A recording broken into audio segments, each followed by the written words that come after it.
Create Kindred State Bank online account. Hey there, welcome to our guide on how to create an account with Kindred State Bank. Kindred State Bank offers a seamless and secure online banking experience, and today we'll walk you through the step-by-step process to get started with this. Let's dive right into it. Begin by opening your default web browser in a device. In the source bar, you can type Create Kindred Account and hit Enter.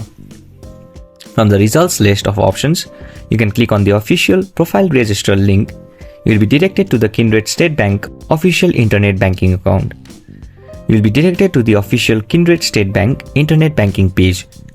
Here you will enter your email address in the box provided in the middle of the page. Then you can click Next to proceed. Make sure that you have accepted all the cookies to continue. On the next page, you will enter your password, first name and last name in the respective fields. If you'd like to stay logged in, check the Remember Me button and tap on I agree to agree the terms and conditions. Finally, you can click on Register button to complete the process. And there you have it.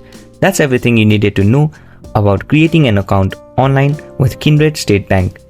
If you find this video helpful, please make sure to like and subscribe to our channel.